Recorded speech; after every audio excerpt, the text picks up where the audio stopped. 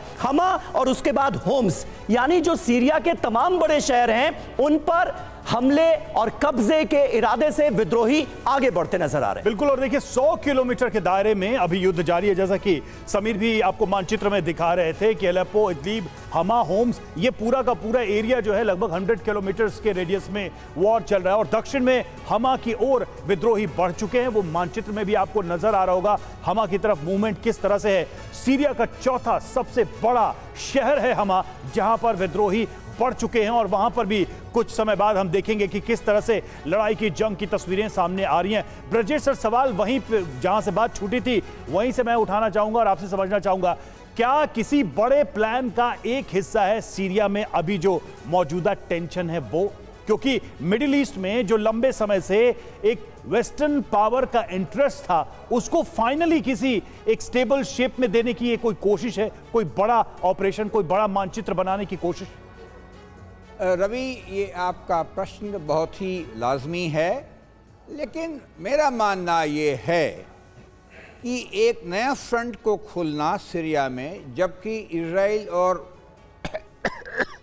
क्या कहते हैं हमास के बीच की लड़ाई या ईरान के बीच की लड़ाई और यूक्रेन वॉर चल रहा है, क्या दुनिया जब एक लड़ाई रोकने की कोशिश कर रही है, इस लड़ाई को सपोर्ट करेगी?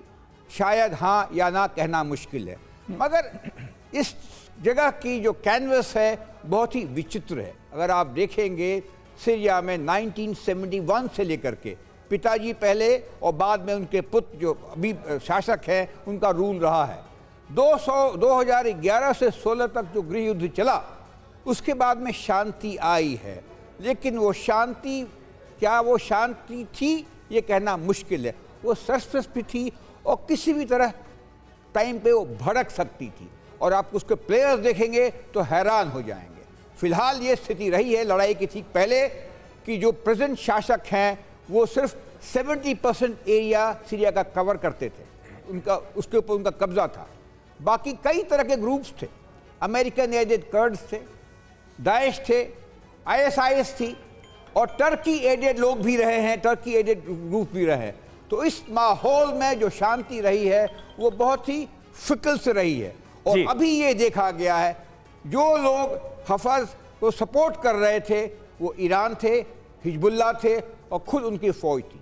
जब हिजबुल्लाह कमजोर हुई है तो हौसला इंसर्जेंट का बढ़ा है, और वो मिल करके फिर उन्होंने ठानी है अलेप्पो में लड़ाई करनी। ये कितना बड़ा है या कितना छोटा है, क्या स्वरूप लेगा, कहना अभी थोड़ा मुश्किल है। लेकिन एक चीज तो साफ है, दो फ्रंट खुल गए हैं, शिया और सुन्नी का, और दूसरा रशिया, ईरान और सीरिया का अगेंस्ट द वेस्ट। इसमें देखेंगे जो टर्की कभी रशिया के साथ होता है, कभी रशिया का अमेरिका के साथ होता है। तो माहौल थोड़ा कॉम्प्लेक्स है एट मैक्रो लेवल। लेकिन ये जो लड़ाई चल रही है इसके संकेत अच्छे नहीं हैं आजकल के ज़माने में, और क्या रुख लेता है उसके ऊपर भी कहना उतना आसान नहीं है। थोड़ा समय लेंगे और बताएंगे शायद कुछ समय के साथ क्या इसका माजरा क्या है। जब ठीक है, लेकिन फिलहाल माजरा तो यह समझ में आ रहा है सर कि अमेरिका और तुर्की एक प्लेटफॉर्म पर खड़े हुए हैं, रशिया और ईरान एक प्लेटफॉर्म पर खड़े हुए हैं, और वो सीरिया की बशर अल असद की सरकार के साथ हैं। लेकिन आने वाले वक्त में क्या होने जा रहा है सीरिया के अंदर, मंशा अमेरिका की क्या है, मंशा तुर्की की क्या है, इस पर भी करेंगे बात। लेकिन जश्न के दौरान रूसी सेना का देखिए हमला हुआ है, रूस के सीधे हमले का वीडियो सामने आया है। रूस की डायरेक्ट इन्वॉल्वमेंट है सीरिया में, और रूस पूरी तरह से बशर अल असद की सरकार के साथ खड़ा है, सेना के साथ खड़ा है। अलेप्पो में विद्रोही दरअसल जश्न मना रहे थे, और उसी वक्त रूस की सेना ने बड़ा हमला करके कई विद्रोहियों को मौत के घाट उतार दिया है। ये देखिए तस्वीर।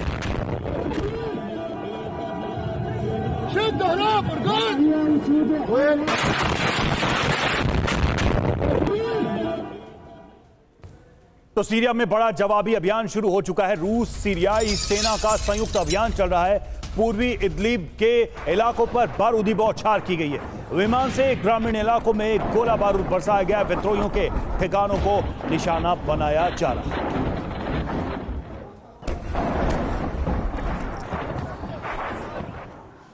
और अब हमें समझ लेना जरूरी है कि आखिर सीरिया पर सबकी नजरें क्यों हैं। सीरिया पर सबकी नजर क्यों है, समझिए। रणनीतिक लिहाज से बेहद अहम देश है सीरिया। कई देशों के साथ सीरियाई सीमा लगती है, जो मैप के जरिए अभी हमने आपको दिखाया भी। भूमध्य सागर पर दबदबे के लिए भी सीरिया को जरूरी माना गया है। ईरान के सीरिया में 450 से ज्यादा सैन्य पोस्ट हैं। यानी आप सोचिए कि ईरान का कितना कुछ यहां स्टेक पर लगा हुआ है। रूस के सीरिया में 160 से ज्यादा सैन्य पोस्ट मौजूद हैं।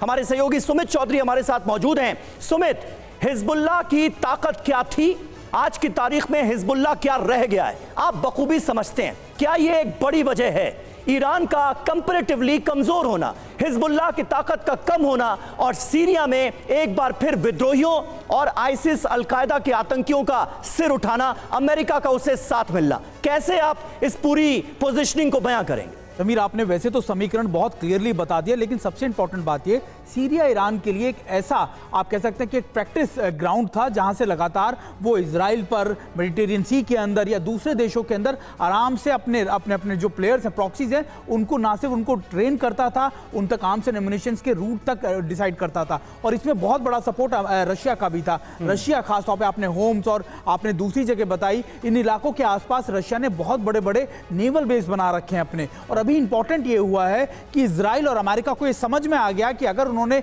सीधे तौर पर सीरिया के अंदर बड़ी एयर स्ट्राइक्स की तो निश्चित तौर पर उनके ऊपर सवाल खड़े होंगे।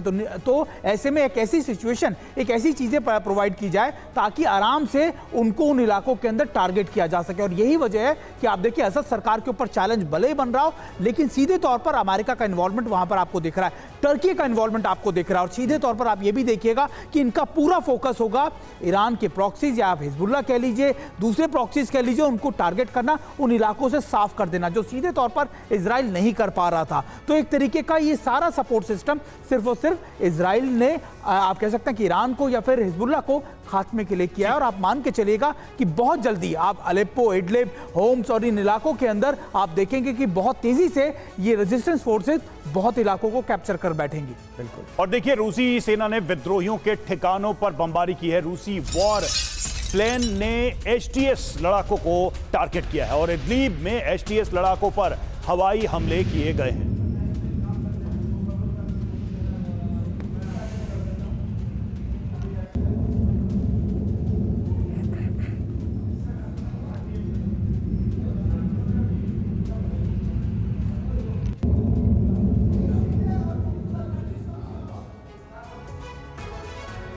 और आइए अब आपको बताते हैं कि सीरिया में जारी युद्ध के बीच रूस आखिर किस भूमिका में है और क्यों। आप लगातार देख रहे हैं रूस की सेना जो है वो किस तरह से सीरियाई सेना के साथ खड़ी है, विद्रोहियों के खिलाफ खड़ी है। सीरिया में युद्ध, फ्रंट लाइन पर रूस। अभी क्या हो रहा है जानिए। विद्रोहियों पर रूसी लड़ाकू विमानों का हमला हुआ है। सीरिया की तरफ से रूस बड़ी एयर स्ट्राइक कर रहा है।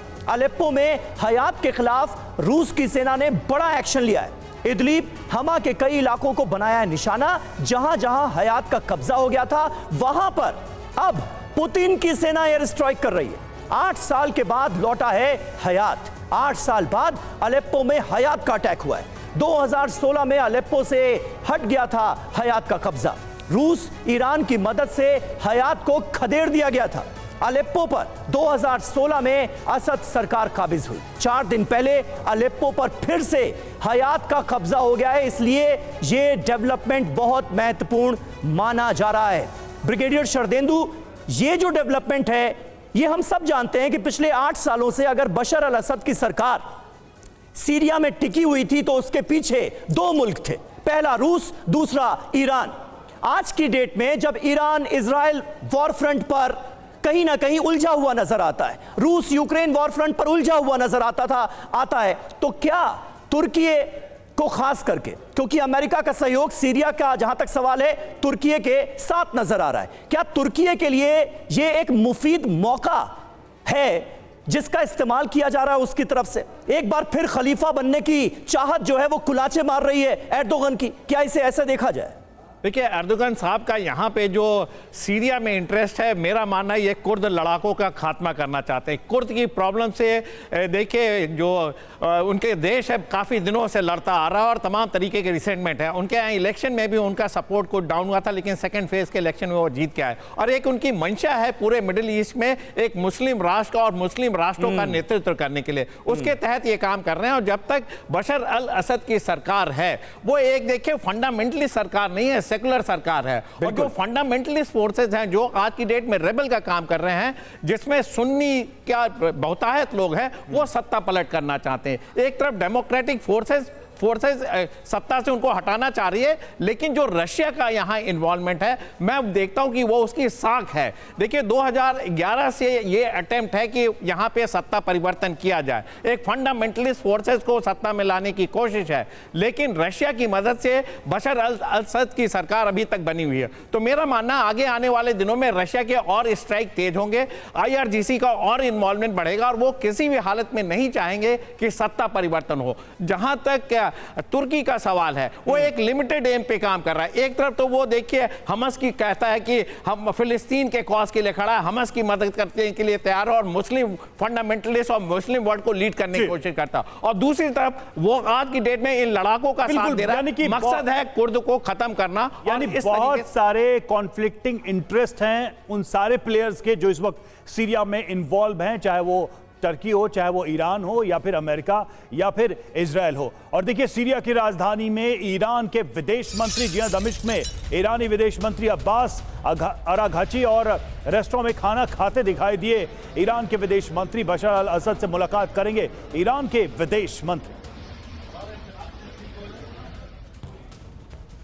तो अब ऐसे में सवाल तो यह है कि ईरानी विदेश मंत्री कहां करेंगे ये मुलाकात? बशर अल असद का जो राष्ट्रपति आवास था उस पर तो कब्जा करके विद्रोही बैठे हैं। वहीं सीरिया में IRGC कमांडर्स के पहुंचने की खबर है। IRGC कमांडर जवाद गफ्फारी के सीरिया पहुंचने की रिपोर्ट है। सीरिया में ईरानी IRGC की मौजूदगी से हलचल तेज होती हुई नजर आ रही है।